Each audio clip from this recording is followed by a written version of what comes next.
You're watching CW6 News in the morning. Well, for many people, the workplace is a second home, so coworkers play a big role in your mental health. Up next, to what you should do or can do if you have to deal with toxic coworkers. You're watching CW6 News in the morning. You couldn't handle my undivided attention. Do I stress you out? Nothing stresses me out. Except having to seek the approval of my inferiors. Oh. Classic toxic environment. The Office, and of course, Dwight Schrute there. Well, everybody has probably at one time or another had to deal with a coworker that, for whatever reason, you just don't get along with, and maybe that person kind of makes the day a little tough to deal with. Well, Dr. Samantha Madhosingh is here with us this morning to talk about how to deal with toxic coworkers. And this is really, it is something that almost everybody at one time or another has to deal with, isn't it? Yes, almost everybody, about 23 million Americans at one time or another will have had an experience of working in a toxic environment. Now, unless there be any doubt in people's minds, I mean, this behavior can be anything from gossip and rumors, scapegoating, public shaming, taking credit for others' work, sabotaging a team member's success, overly critical, micromanaging, undermining, bullying, offensive language. I mean, the list goes on and on and on, doesn't it? It's a broad spectrum, isn't it? And it starts with sort of minor things, but it can escalate all the way up to bullying. And it has a lasting impact on the employees, but oftentimes it's not just the employees. I've talked to people and it's management. And so the company's not really walking their talk. They're talking about collaboration and working together, and yet they're micromanaging their employees. They're shaming them in public, and so that creates a hostile environment. Well, let's talk about that. If it starts from the top down, whether it's you're dealing with it in a positive way or whether it's coming from the top down, how do you deal with that? I mean, it's tough to go call the boss out, isn't it?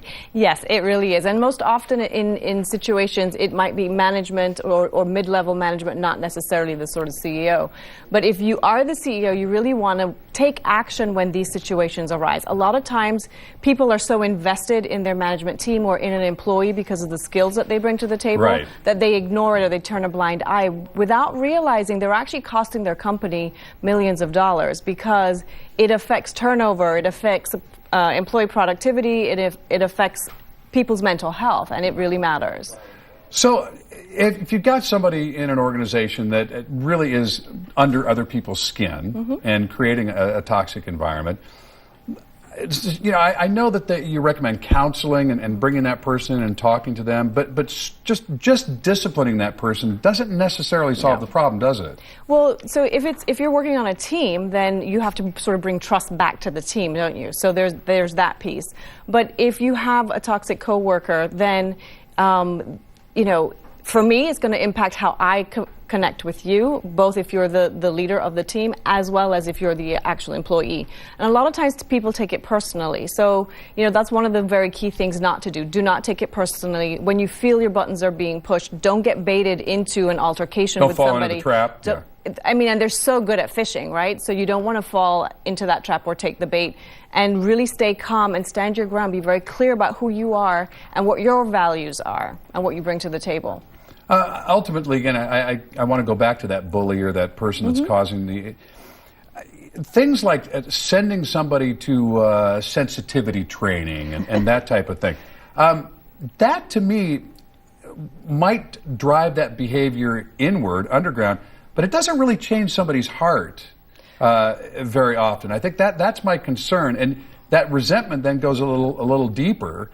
And it might pop out in other ways. Until you can tell the person, really demonstrate to them why it's in their best interest to change their behavior. Well, part of the thing, too, is that a lot of people are really sort of blinkered and blinded, and they don't see the impact that they have on other people. Right. And so bringing it to their attention, and again, it's just not beating them over the head with it, but it's really about... Yeah, that's the distinction I want to make, is that just calling somebody in and saying, we're writing you up for something doesn't necessarily solve any problem. No, and that's where coaching and stuff comes in. It's really helping someone see the impact that they have on other people and teaching them new skills on how to deal with other coworkers, how to be a real good leader, because leadership isn't just about telling people what to do and thinking that's going to get the project done. It's about how to collaborate, how to really bring out the best in the people that you work with. And if you are a person that's really feeling under the gun, stressed, you feel like the environment isn't good for you, you've gone to management, you've discussed it, you've gone to your supervisor and discussed it. Does there come a time when you have to maybe make a tough choice and say, absolutely, maybe I just need to leave? Absolutely, because the thing is that increased, very high stress levels is not good for your mental health, but it's also not good for your physical health.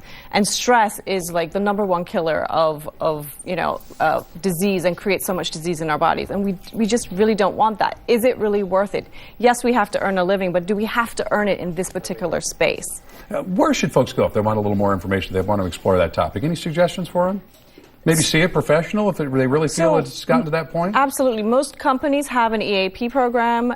They often hire internal or external coaches to help with those types of issues. Those are usually the best places to start. All right. Dr. Samantha Madhosingh, great to see you. Thank you. Good discussion, good topic. All right, thanks.